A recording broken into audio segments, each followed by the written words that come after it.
اپنے نفس سے جہاد کرنے کا معنی یہ ہے کہ اللہ تبارک و تعالیٰ کے احکام پر عمل کرنے کے لیے جب ہماری خواہشات رکاوٹ بنے تو ان خواہشات سے لڑائی کر کے اپنے آپ کو اس گناہ سے بچایا جائے اور اللہ تبارک و تعالیٰ کا صحیح فرما بردار بندہ بننے کی کوشش کی. یہ ہے جہاد نفس. اور ایک حدیث میں آتا ہے کہ ایک مرتبہ رسول کریم صلی اللہ علیہ وسلم ایک جہاد سے واپس تشریف لائے. ایک جہاد کے لیے تشریف لے گئے تھے اور اللہ تعالیٰ نے اس میں فتح و نصرت عطا فرمائی اور وہاں سے واپس مدینہ منور آ رہے تھے. تو روایت میں یہ آتا ہے کہ آپ نے صحابہ کرام سے فرمایا کہ تم جہاد اصغر سے تو فارغ ہو گئے ہو، اب جہاد اکبر کے لیے تیار ہو جاؤ. کیا مانا؟ کہ تم چھوٹے جہاد سے تو فارغ ہو گئے ہو، اب بڑے جہاد کی طرف متوجہ ہو. کیا مطلب؟ کہ یہ جو واپس اب جا کر اپنے نفس سے جو لڑائی لڑنی ہے، مستقل ساری زندگی لڑنی ہے، اس کے لیے تیار ہو. تو اس جہاد کو جس میں لڑائی ہو رہی ہے، جنگ ہو رہی ہے، اس کو تو جہاد اصغر قرار دیا کہ چھوٹا جہاد. اور واپس آ کر فرمایا کہ اب تم بڑے جہاد کے لیے تیار ہو جاؤ. بڑے جہاد کے معنی یہ کہ اب ہر وقت اور ہر آن اپنے آپ کو نفس کے ساتھ اور شیطان کے ساتھ لڑائی کے لیے تیار رہو.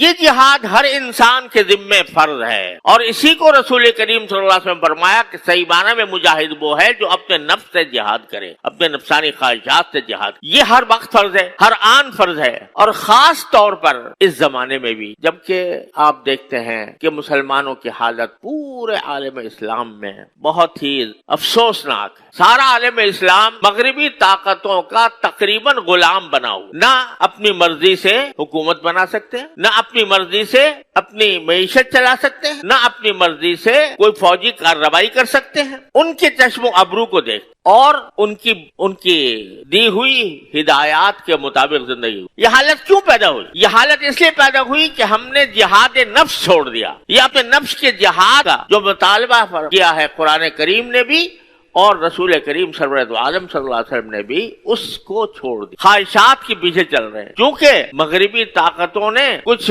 فکری باتیں لوگوں کے اندر پھیلا دی ہیں، کچھ چیزیں ایسی پھیلا دی ہیں کہ جو ہم جسے اچھا کہیں وہ اچھی ہے، جسے ہم برا کہیں وہ بری ہے. یہ ایک ذہنیت بٹھا کر اپنے طریقے کو، اپنے دین کو، اپنی ثقافت کو، اپنے افکار کو ہمارے اندر پھیلایا. اور ہماری مشکل یہ ہے کہ ہم نے ان کی ساری غلط باتیں تو اپنا لی ہیں اور جو اچھی باتیں کچھ تھیں جو در حقیقت ہمارے اسلام کی تعلیم تھی اس کو ہم بلا بیٹھے. فیشن اس بات کا ہے کہ کسی طرح ہم دیکھنے میں ان جیسے نظر آئیں، لیکن اگر ان کے ہاں کوئی اچھی باتیں ہیں جو در حقیقت اسلام کی تعلیمات ہیں، تنظیم ہے، رشوت خوری نہیں ہے، کرپشن نہیں ہے، نظام ہے، ایک قانون کی پیروی ہے، وغیرہ وغیرہ، یہ سب ہم نے بھولا. کیوں؟ اس لیے کہ اپنے نفس سے جہاد نہیں کیا. سمجھ میں آ رہا ہے کہ سامنے سے پیسہ آ رہا ہے، رشوت کا پیسہ آ رہا ہے اور خواب اس سے دیکھے جا رہے ہیں کہ خواب کے محل بنائے جا رہے ہیں کہ یہ روپیہ، یہ کروڑ روپیہ مجھے مل جائے گا تو مجھے زندگی کے اندر کتنی اعلیٰ سہولتیں مل جائیں گی، اور نفس کہہ رہا ہے کہ لے لو رشوت. تو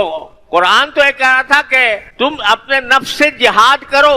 رشوت کی اگر خواہش پیدا ہو رہی ہے تو رشوت نہ لو. ہزار تمہیں فوائد نظر آ رہے ہوں ان کو اپنے جوتے کی نوک پر رکھ کر واپس کر دو اور اللہ کے حکم کی پیروی. اگر تھوڑا مال ہوگا لیکن حلال طریقے سے حاصل کرو گے، اس میں برکت ہوگی، اس سے تمہاری حاجتیں پوری ہوں گی اور تمہارا دل مطمئن رہے گا. قبر میں تم سے کچھ پوچھا نہیں جائے گا، آخرت میں تم سے کوئی سوال نہیں ہوگا. اور اگر رشوتیں کھا کر تم نے کوٹھیاں تعمیر کر لی، بڑی لمبی لمبی گاڑیاں تم نے حاصل کر لی اور تم نے دنیا کے عیش و آرام حاصل کر لیا، تو اس کا کچھ پتہ نہیں یہ زندگی کتنے دن کی ہے، کتنے دن کی زندگی ہے. اسی عیاشی کے دوران کسی وقت بھی تمہارا وقت آ سکتا ہے. آپ نے سنا ہے کہ آبدوز کے اندر ایک جہاز کا نظارہ کرنے کے لیے 10 لاکھ روپے کا ٹکٹ لے کر آدمی گیا اور وہاں پر ختم ہو گیا. 10 لاکھ میں اپنی موت خرید لی. تو کون سا ایسا عمل ہے کہ جس کے ذریعے انسان یہ اطمینان حاصل کر سکے کہ یہ جتنی میں دولت اکٹھا کر رہا ہوں اس سے فائدہ بھی اٹھا سکوں گا کہ نہیں؟ یہ سب باتیں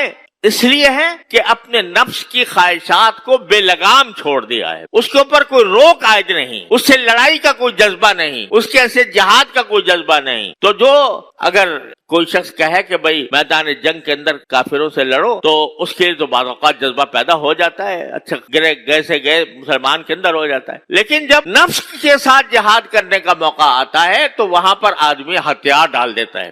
تو اس لیے اللہ تعالیٰ نے جو میں نے آیت آپ کے سامنے پڑھی 3 چیزیں بتائیں، تقوی اختیار کرو اور اللہ تعالیٰ تک پہنچنے کے لیے کوئی وسیلہ تلاش کرو، وسیلہ یعنی اچھے اعمال، نیک اعمال، اور یہ نہیں ہوگا اس وقت تک جب تک کہ جاہدو فی سبیلہ نہ کرو، یعنی اللہ کے راستے میں جہاد نہ کرو۔ اور جہاد سے مراد یہاں پر اس کافر سے جہاد ہے جو ہمارے دل کے اندر بیٹھا ہوا ہے، وہ ہے نفس اور شیطان، جو ہر وقت ہمیں بہکاتا ہے، جو ہمیں ہر وقت ناجائز کاموں پر آمادہ کرتا ہے، ہماری نگاہ کے اوپر وہ قابض ہے، ہماری نگاہ بے لگام ہے، حرام چیز ہو یا حرام ہو حلال ہو اس کی کوئی فکر نہیں، دیکھنے میں مزہ آ رہا ہے تو ہم اپنے نگاہ کو استعمال کر رہے ہیں۔ اللہ نے زبان دی ہے تو زبان بے محابہ چل رہی ہے، جھوٹ نکل رہا ہے، غیبت نکل رہی ہے، کسی کی دل شکنی ہو رہی ہے، کسی کی دل آزاری ہو رہی ہے، اس کی پرواہ نہیں، اور اس وجہ سے ہم اپنے نفس کے غلام ہو کریں۔ تو اگر غلامی توڑنی ہے تو پہلے اپنے نفس کی غلامی توڑو اور اپنے نفس کے ساتھ جہاد کرو کہ اپنی غلط خواہشات کے پیچھے نہ چلو، لعلکم تفلحون، اس کا نتیجہ ہوگا کہ تمہیں فلاح حاصل ہو۔